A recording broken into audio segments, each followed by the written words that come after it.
2018 ታህሳስ 19 ሐዋሳ ደብረ ምሕረት ቅዱስ ገብርኤል ገዳም ምን ተፈጠረ? የተወደዳችሁ ቤተሰቦቻችን ኦርቶዶክሳውያን ዛሬ በሐዋሳ የነበረው ክስተት የምናመላክታችሁ መረጃ ይዘን መጥተናል። ሁሌ እንደምንለው ይህ ያሮስ ነው። ያሮስን ምርጫችሁ ያደረጋችሁ ስለምትከታተሉን አብሮነታችሁ ስለማይለየን ከጎናችን ስለምትቆሙ በጣም ደስ ያሰኝናል በእውነት። ስለዚህ ከመጨረሻው ተከታተሉን። ያንዳንዱን መረጃዎች፣ ያንዳንዱን ቪዲዮዎች፣ ያንዳንዱን ጥንቅሮች ከናንተ ጋር አብረን ይዘን መተን እናስቃኛችሁ እናመላክታችሁ ነው የሚሆነው። ላይክ ይደረግ፣ ሼር ይደረግ፣ መረጃውን አስተጋቡ ለማለት እየወደድኩኝ በቀጥታ ወደ ቪዲዮዎቻችን ነው የማበራው። ዛሬ እኔ ማውራው ነገር የለም። ደብረ ምሕረት ቅዱስ ገብርኤል ሐዋሳ እጅግ ውቧ ሐዋሳ ውቧ ከተማ የምትባልባት ሐዋሳ በርካታ በሚሊዮን የሚቆጠር ህዝብ መጥቷል። አያስገርምም? በነገሩ አያስገርም። ሐዋሳ ላይ ብዙሃን በመምጣት ይታወቃል። በሚሊዮን የሚቆጠሩ በጣም ብዙዎቹ ተገኝተዋል። ብዙዎቹ ታድመዋል። የዚህ በረከት ተካፋይ ሆነዋል። እጅግ በብዙ ቁጥር የሚቆጠሩት መጥተው ደስታቸውን ገልጠዋል። በዓሉ በሰላም ተጠናቋል። መምህራነ ወንጌል፣ ሊቃውንተ ቤተክርስቲያን፣ ብፁዓን ሊቃነ ጳጳሳትን ጨምሮ የሰንበት ትምህርት ቤት ዘማሪያን ብዙዎቹ በአጠቃላይ መጥተው የዚህ በረከት ተካፋይ ሆነዋል። አስገራሚ ነው፣ አስደሳች ነው፣ ደስ የሚያሰኝ ነው። በእውነት ይሄንን ክስተት ተመልክተናል ማለት ነው። የተወደዳችሁ ቤተሰቦቻችን ዛሬም በመረጃችን የምናስቃኛችሁ የምናመላክታችሁ ጉዳይ የሚሆነው ይህ ነው። ስለዚህ መረጃው ለመላው ዓለም ይዳረስ ዘንድ ከእናንተ የሚጠበቀውን ነገር አድርጉ እያልኩኝ በቀጥታ ምንም ሳላወራ ቪዲዮችን ወደ ማሰማቱ ነው የማመራው።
የግዮን መፍለቂያ የተቀደስሽ ፍቅርና ሰላምሽ ይመለስልሻል። ቀድሞ ያከበረሽ መቼ ይተውሻል። ሰላም ለኢትዮጵያ፣ ሰላም ለሀገራችን፣ ሰላም ለኢትዮጵያ፣ ሰላም ለሀገራችን። የላከልን ቸሩ አምላክ ሰላም ለኢትዮጵያ፣ ሰላም ገብርኤል እኮ ነው አስደሳች መልአክ፣ አስደሳች መልአክ። ሽብሸባ ትርጓሜው ሰውና አምላክ፣ ትርጓሜው ሰው የሆነ አምላክ፣ ትርጓሜው ከፍ እጃችሁ በሉ። ትርጓሜው ሰውና አምላክ ገብርኤል እኮ ነው አስደሳች መልአክ። ድምፃችሁ አስደሳች መልአክ፣ ትርጓሜውን ሰው የሆነ አምላክ፣ ትርጓሜውን ሰውና አምላክ። ከፍ እጃችሁ በደንብ የገብርኤል አምላክ ስሙ ከፍ ይበል። ትርጓሜውን ሰውና አምላክ ብቻችሁ አስደሳች መልአክ። የመጨረሻ አስደሳች መልአክ፣ ትርጓሜውን ሰውና አምላክ፣ ትርጓሜውን ሰውና አምላክ፣ ትርጓሜውን ሰውና አምላክ፣ ትርጓሜውን ሰውና አምላክ። መጨረሻ አይሰማም ከኋላ ከፍ አስደሳች መልአክ፣ ትርጓሜውን ሰውና አምላክ፣ ትርጓሜውን ሰውና አምላክ፣ ትርጓሜውን ሰውና አምላክ።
የምስራች ነጋሪው የብስራቱ ምልክት የእሳቱን ነበልባል የለወጠውና ለቅድስት ድንግል ማርያም የደስታን ቃል ያበሰረው ቅዱስ ገብርኤል በምልጃውና በበረከቱ ከሁላችን ጋር ይሁን። ከታላቁ የቁልቢ ደብር እስከ ሐዋሳ ገብርኤል፣ በአርባ ምንጭ፣ በኤሊ፣ በዘብርና በወልቂጤ ገብርኤል፣ በብስራተ ገብርኤል፣ በጎፋ፣ በግቢና በወንቅሸት ገብርኤል እንዲሁም በመላው ዓለም በዓሉን በጸሎትና በምስጋና ለምታከብሩ ምዕመናን በሙሉ ቅዱስ ገብርኤል ለእመቤታችን የደስታን ብስራት እንዳበሰራት ለእናንተም በቤታችሁ የሰላም የፍቅርና የጤና የምስራች ያሰማችሁ። ክፉን ነገር ሁሉ ወደ መልካም በመለወጥ በመከራችሁ ጊዜ እንደ አዛኝ አባት ፈጥኖ ይድረስላችሁ። መልአኩን የሚወደው ገብርኤል ኃያል እያለ ያመስግነው። ዓመቱ የሰላምና የበረከት ይሁንልን። ብስራቱን ያሰማችሁ። አሜን። በነገራችን ላይ የነገው በዓል ከገና ጋር ይገናኛል። ታውቃላችሁ? ለምንድን ነው በዓሉ ገብርኤልን የምናከብረው? ነገ ታኅሳስ 19 ላይ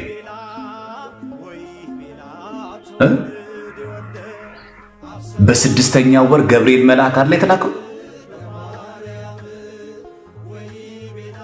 ያ ማለት 5500 ዘመን አልቆ በ600 ክፍለ ዘመን የተላከው ገብርኤል ሰው ነው። የአምላክ ሰው መሆን የነገረ እሱ ነው። ሁለተኛ የሰለስቱ ደቂቅ እሳት ውስጥ ገብቶ የዘመሩት መዝሙር ስንኙ 33 ነው። ክርስቶስ 33 ዓመት ከ3 ወር ዞሩ ለማስተማሩ ምሳሌ ነው። ስንኙን ስትቆጥሩት ስለዚህ የነገው በዓል ከጌታ በዓል ጋር ይገናኛል። ገብርኤል ከዚህ ምድራዊ እሳት ከሚነደው ነው 3 ሕፃናት ያወጣው። ከዘላለም ሞት ከሲኦል የሚያወጣንን ሕፃን ወልድ ክርስቶስ መወልዱን ያበሰረውም ገብርኤል ነው። እኔ ለጊዜው ናቡከደነፆር ካዘጋጀው እሳት ነው፣ ዲያብሎስ ካለበት ከሲኦል ሙሉ የሚያወጣችሁ እሱ ነው ሲል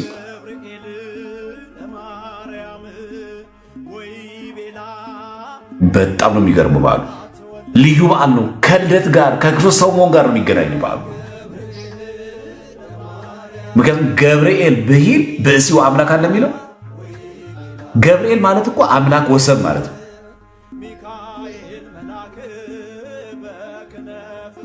ስለዚህ በዓሉን የመጠጣችን የስካራችን የዝሙቱን እንሰብስበውና አሉ እኮ አንድ ዶሮ ለ5 ቤተሰብ የምታስተዳድር እናት አለች። ደግሞ ይሄ በዓል መጣ ልጆቼ ምን ይብሉ የምትል እናት አለች። ተው ሩቅ አይደለም ጎረቤታችን አለች። ለነዛ ሰዎች እናውለው። እስቲ ዶሮ ገዝተን እንኳን በአንተ ንግግር በአንተ አንደበት ሰርፕራይዝ እስቲ አድርጋችሁ በቃ ትችላላችሁ። ሰርፕራይዝ ትቆጣ ትችላላችሁ። ዶሮ ገዝተን ሽንኩርት ገዝተን የሚያስፈልጋቸው ነገር አድርገንላቸው እስቲ በዓሉ እንዲያሳልፉ እናድርግላቸው። ይሄን የምናገረው ለማን ነው?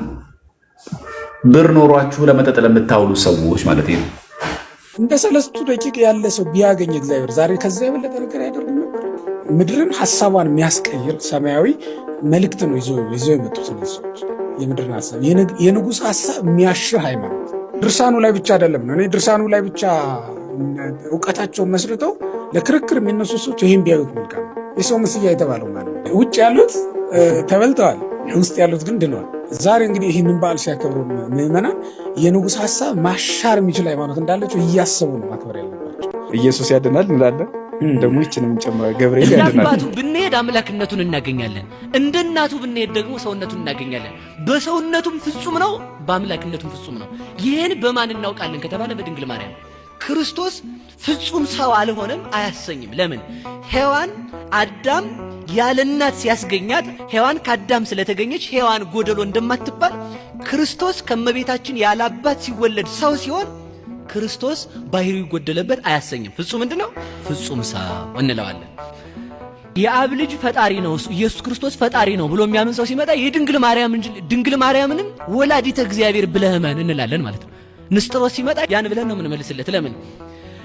እግዚአብሔርን ንነሰን ሰማያ ለቅድስት ድንግል ወላዲተ እግዚአብሔር በስጋ እኛ ድንግል ማርያምን እግዚአብሔርን በስጋ የወለደች እንላታለን ማለት ምን ማለት ነው? እግዚአብሔር ወልድን በባህሪው የወለደ እግዚአብሔር አብ ነው። እግዚአብሔር ወልድን በባህሪዋ የወለደች ድንግል ማርያም ናት። ምን ማለት ነው? የእግዚአብሔር ባህሪ ርቀት ነው። ምልአት፣ ስፋት፣ አይወሰኔነት፣ አለመመርመር፣ ሁሉን መቻል፣ ካህሊ ሁሉ መሆን። ከዚህም የተነሳ ነው መልአክ አላዳነንም መላእክት አያድኑንም የምንለው። መልአክ መሆን እንጂ መልአክ ሰው መሆን አይችልም። ሌላም ደግሞ እናምጣ። ሰውም አላዳነንም ነቢያት አላዳኑንም የምንለው ነቢያት ፍጡር ሆነው መቀጠል ይችላሉ እንጂ ከፍጡርነት ወጥተው አምላክ መሆን አይችሉም። እንስሳትም አላዳኑንም የምንለው እንስሳ ሆኖስ ይቀጥላል እስከ መጨረሻው ቴክኖሎጂ እስከፈለገው ድረስ ቢያድግ እርግጠኛው የምናገረው ነፍስን መስራት አይችልም፣ ዝንጀሮን ሰው ማድረግ አይችልም። ዝንጀሮ ከተማ እንድትለምድ ዳቦ አስለምዶ ሊያረጋት ይችላል። ዝንጀሮን ግን ሰው ማድረግ በፍጹም አይችልም። እነዚህ ሁሉ አላዳኑንም የምንለው ሁሉን የሚችለው እግዚአብሔር ነው። ሁሉን የሚችለው ነው ሰው የሆነው። ለምን ያማዋል ሰው? አዎ መልአክ አላዳነንም፣ አዎ አላዳነንም። እግዚአብሔር ግን አዳነን። እግዚአብሔር ሰው ሆነ። ለምን? እግዚአብሔር ሁሉን ይችላልና። ሁሉን ከቻለው ሰው መሆንም የሚችለው እግዚአብሔር ነው። ስለዚህ ልብ እንበል። ወልድን በባህሪው የወለደው አብ ነው። በባህሪው ማለት በእግዚአብሔርነቱ። ሰው ራሱን ሳያውቅ እግዚአብሔርን ልወቅ እያለ ድፍረቱ ማለት ነው። ምንድነው ማለት የፈለኩት? በዘመን የመጣ ሰው ዘመን የሌለውን እግዚአብሔርን ልመርምር ሲል ችግር እኮ ነው። አሁን ውጭ ላይ ምንድነው እየተሰራ ቢባል ወይ መረጃ ካላከለ ሰው ማወቅ አይችልም። አሁን ሰው እኔን ማወቅ ይችላል፣ እዚህ የተሰበሰበው ሰው አይችልም። ምን እያልኳችሁ ነው? እናንተ እኔ አለልም እንጂ አፈር ያብላችሁ ብል አታውቁትም ማለት ነው። በጊዜ የኖረ ሰው ያለ ጊዜ የኖረ እግዚአብሔርን ማወቅ አይችልም። ያ የማይታወቅ የማይመረመር ልጅ ያለው በባህሪው የወለደው እግዚአብሔር ብቻ ነው። ልብ እንበል። በባህሪዋ የወለደችው ደግሞ ድንግል ናት። ምን ማለቴ ነው? በባህሪዋ የወለደችው ስል ድንግል ማርያም ሰው ናት። የድንግል ማርያም ስጋ ይጨበጣል፣ ይያዛል፣ ይዳሰሳል፣ ይታያል፣ ግዙፍ ነው። በባህሪዋ የወለደችው ማለት ድንግል ማርያም እግዚአብሔርን በመለኮቱ ሳይሆን የወለደችው በሰውነቱ ነው። ማለት ምን ማለት ነው?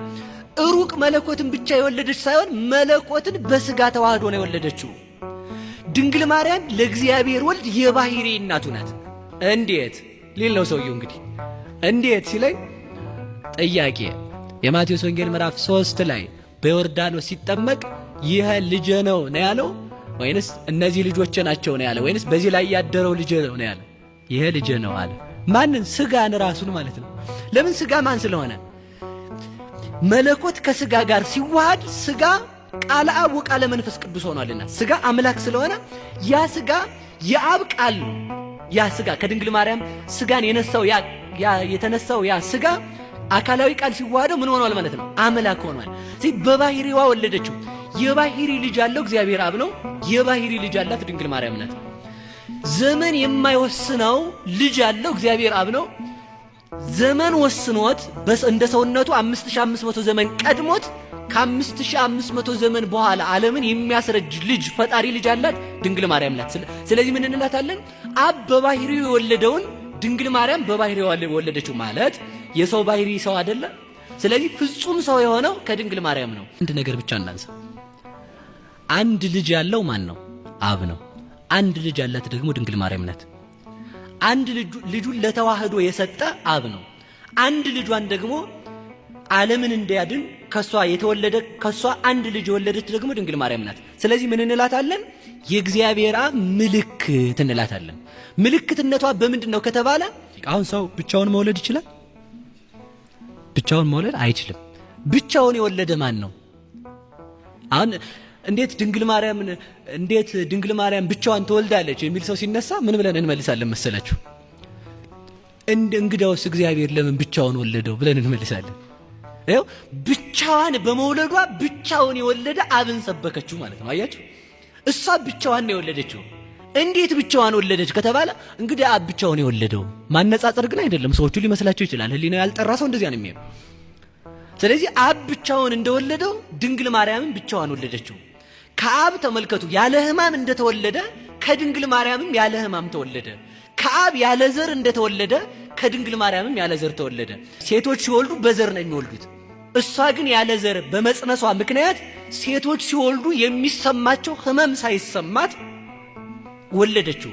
እሱ ደግሞ ሕፃናት ሲወለዱ የሚሰማቸው ሕመም ሳይሰማው ተወለደ ማለት ነው። ስለዚህ ምን እንላታለን? የተዋህዷችን ምልክት፣ የአብ መታወቂያ ብለን እንጠራታለን። የተወደዳችሁ ቤተሰቦቻችን ኦርቶዶክሳውያን የዛሬ መረጃዎቻችን እኚህን ይመስላሉ። ተሰነባበት። ሰናይ ቆይታ ይሁንላችሁ።